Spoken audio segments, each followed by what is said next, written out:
Bonjour à tous. L'Union européenne est complètement dépassée, submergée par la révolte populaire. On va bien sûr revenir sur le résultat du premier tour de l'élection présidentielle roumaine dans cette vidéo. On va pas parler que de cela, parce que ça vient de sortir. C'est tout chaud, tout bouillant. On va en parler, on va analyser.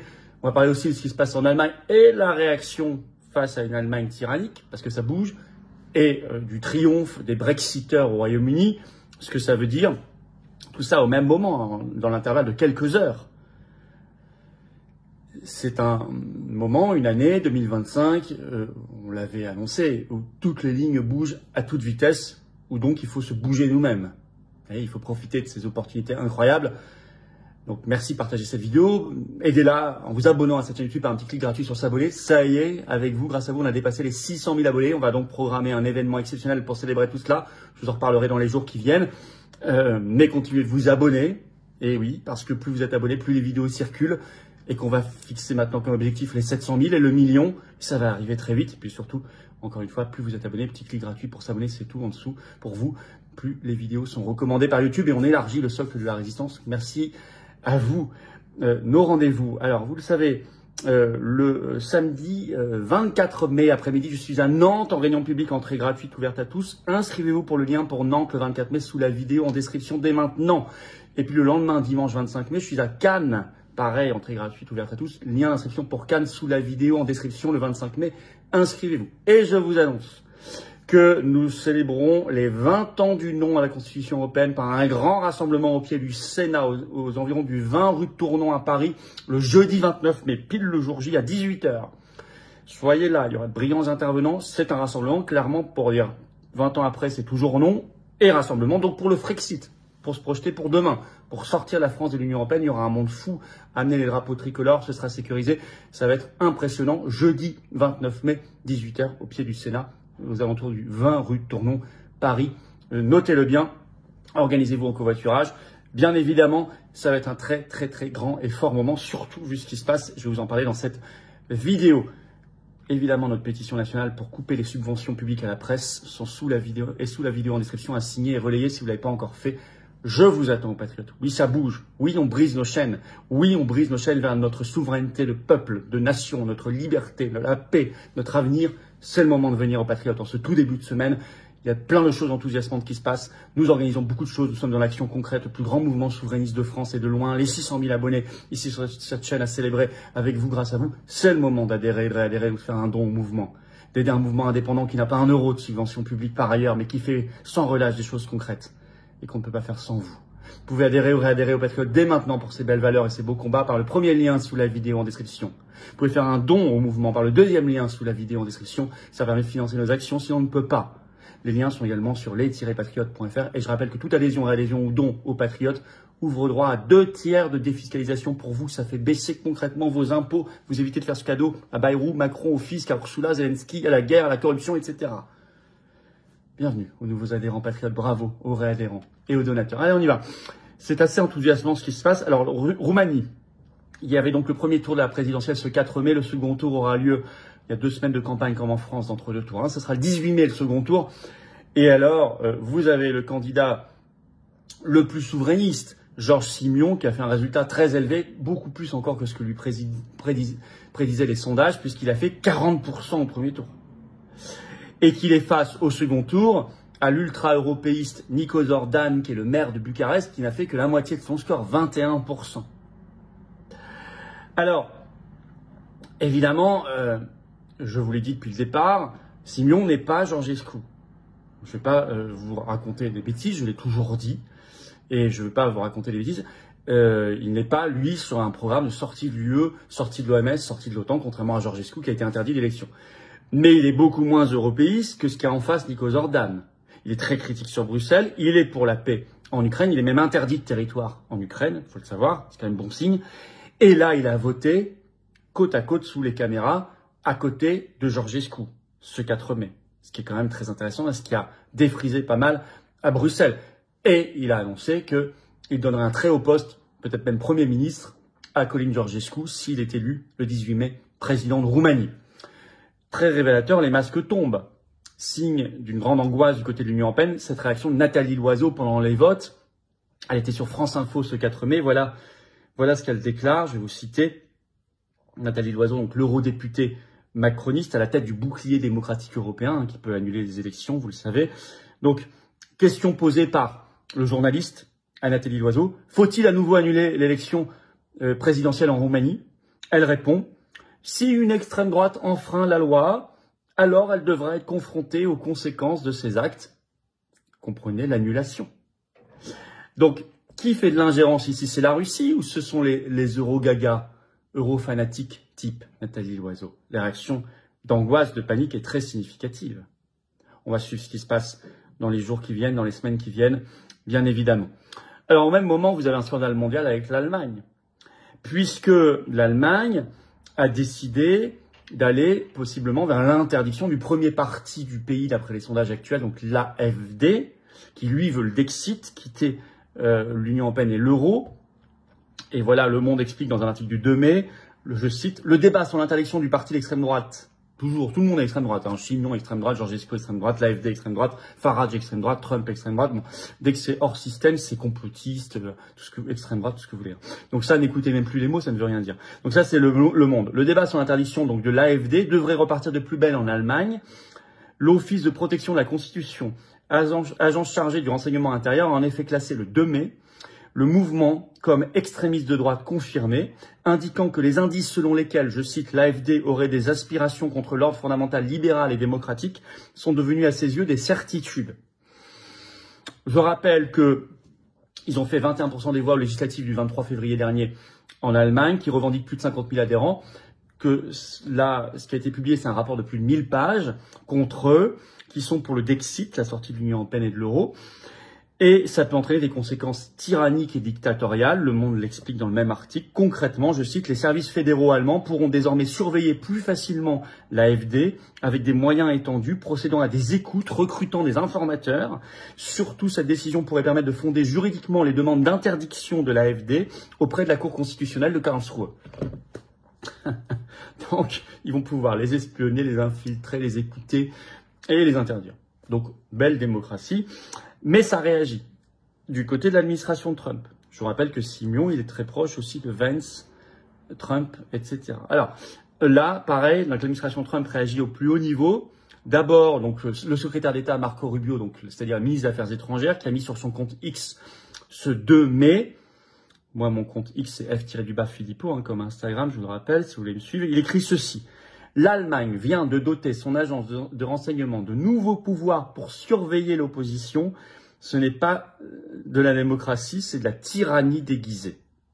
Et vous avez dans la foulée le vice-président américain Jill Evans qui publie également sur son compte X ce 2 mai ceci.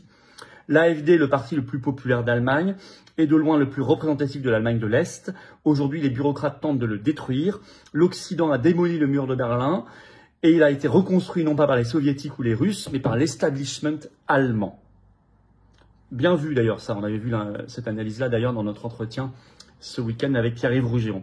À tel point que le ministère allemand des Affaires étrangères a dû réagir à Marco Rubio sur X en écrivant ceci, écoutez bien. C'est la démocratie, cette décision est le résultat d'une longue enquête indépendante, robuste, pour protéger notre constitution et notre état de droit. Et ce sont des cours de justice indépendantes qui auront le dernier mot. Nous avons appris de notre histoire que l'extrême droite avait besoin d'être stoppée. Ça, c'est réponse officielle du ministère allemand des Affaires étrangères. Donc, ils semblent assumer quand même ce qu'ils veulent faire. Mais maintenant, ils sont sous le projecteur mondial. L'Allemagne et l'Union européenne derrière qui poussent à cette tyrannie sont démasqués. Je vous signale que l'Allemagne pourrait même se retrouver avec une politique pareille sous sanction internationale. Ce serait, pour le coup, très légitime. Elle qui donne la leçon à tout le monde. Et je pense que l'administration Trump serait parfaitement capable d'aller jusque-là. Alors, et puis l'immense... Alors, vous comprenez pourquoi on fait un rassemblement, une manif nationale pour le Frexit, pour les 20 ans du non, le jeudi 29 mai, rendez-vous 18h au pied du Sénat, au 20 rue Tournon, l'équivalent. À Paris, venez tous, organisez-vous pour venir. 29 mai, le jour des 20 ans du non, du référendum. C'est pour ça qu'on fait ça, pour le Frexit. Soyez là. L'immense claque britannique à l'Union européenne. En effet, il y avait des élections locales au Royaume-Uni le 1er mai. Et il y avait en même temps une législative partielle, suite à une démission d'un député, dans le nord-ouest de l'Angleterre.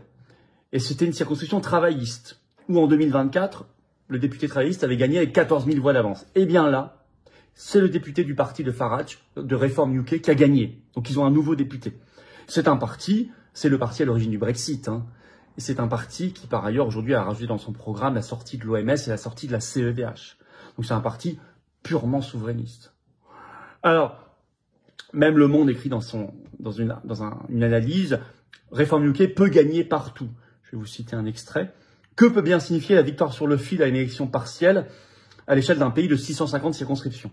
Les extrapolations sont toujours hasardeuses, mais en remportant le siège de Runcorn et Ellesby, une circonscription mi-rurale, mi-urbaine, constituée d'une population aux revenus modestes, jusqu'alors considérée comme acquise au Parti travailliste, Reform UK fait la preuve qu'il peut virtuellement gagner partout.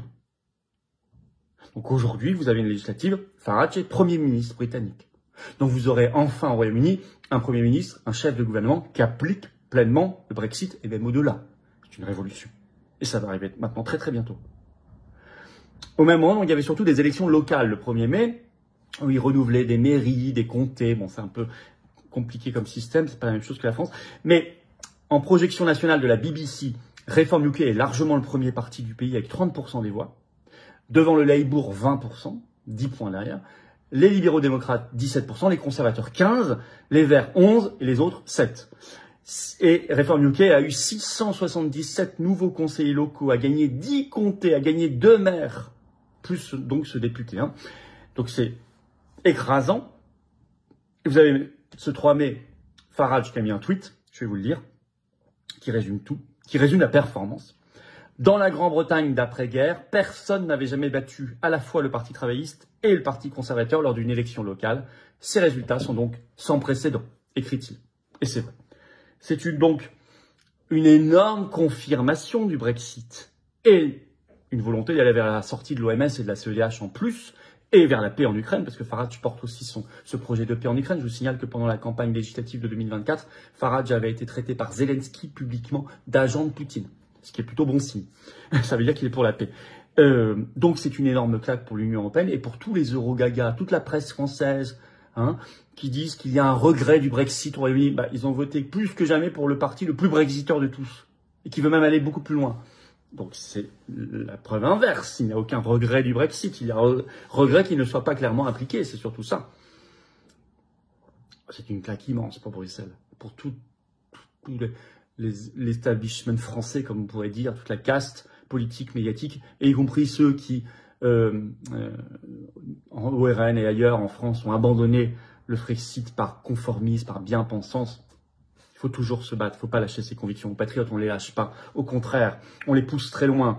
L'Union européenne panique, angoisse, menace, car elle est terminée dans les cerveaux. Il faut maintenant qu'elle soit concrètement terminée. C'est à nous de nous battre ici.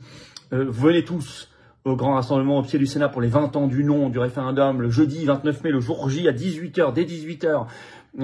L'équivalent du Sénat, place, c'est 20 rue de Tournon à Paris. Soyez là, très nombreux. venez accompagner, organisez tout. Venez en famille, c'est sécurisé. Faites du covoiturage, contactez vos références. Ça va être un très grand et fort moment nécessaire. Avant cela, le 24 mai, je suis en réunion publique à Nantes l'après-midi, entrée gratuite, ouvert à tous, adhérents ou pas, mais il faut vous inscrire par le lien sous la vidéo en description. Et le lendemain, dimanche 25 mai, je suis à Cannes. Pareil, lien d'inscription sous la vidéo en description. Vous trouverez également sous la vidéo en description la pétition pour couper les subventions publiques à la presse.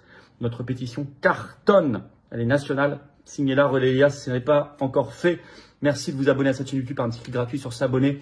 La vidéo circulera mieux. Merci à vous. On est plus de 600 000 sur cette chaîne. C'est extraordinaire. C'est fabuleux. C'est grâce à vous, avec vous. Continuez de vous abonner. On va célébrer ça. Je vous en parlerai dans les jours qui viennent. Je vous attends aux patriotes. Je vous attends aux patriotes. Il y a tant de moments enthousiasmants, de combats à mener, de luttes gagnées, de luttes à gagner qu'il faut venir maintenant. C'est pour vous cette carte orange d'adhérents, de réadhérents. Vous pouvez également être donateur au mouvement indépendant qui n'a pas un euro de subvention publique, ni d'aide des banques, pas d'aide du système, qui est attaqué par les médias locaux, nationaux. C'est normal, on dérange parce qu'on fait beaucoup de choses, qu'on rassemble, qu'on est le premier mouvement de résistance et souverainiste de France, qu'on soit en métropole, outre-mer, à l'étranger. On est là. Venez. Il manque plus que vous, peut-être. Vous pouvez adhérer ou réadhérer aux Patriotes dès maintenant par le premier lien sous la vidéo en description. Ce lien, je l'ai mis également en commentaire épinglé. Une petite fiche sur l'écran maintenant et dans quelques secondes, un lien sur l'écran. Vous pouvez faire un don au mouvement par le deuxième lien sous la vidéo en description. Ça permettra de financer nos actions, sinon on ne peut pas. On ne peut pas, et si on ne le fait pas, nous, personne ne le fera à notre place. Hein. Ça, vous le savez, on l'a démontré toutes les dernières années. Je rappelle que qui était devant l'ambassade de Roumanie dans un froid glacial dès début janvier 2025, on avait tout alerté. Vous voyez le résultat aujourd'hui, c'était nous, c'était les patriotes, en donnant la parole à des Français et des Roumains. Et par ailleurs, les liens pour adhérer ou faire un don au mouvement sont également sur notre site tout le temps, les-patriotes.fr. Et tout ça fait baisser concrètement vos impôts, et massivement, puisqu'il y a 2 tiers de défiscalisation. Et oui, vous mettez 100 €, ça enlève 67 € de vos impôts. Vous mettez 6 000, ça enlève 4 000. Vous mettez 30, ça enlève 20. Vous avez compris. Bravo aux donateurs et aux adhérents, bienvenue. Aux nouveaux adhérents patriotes. Vive la France.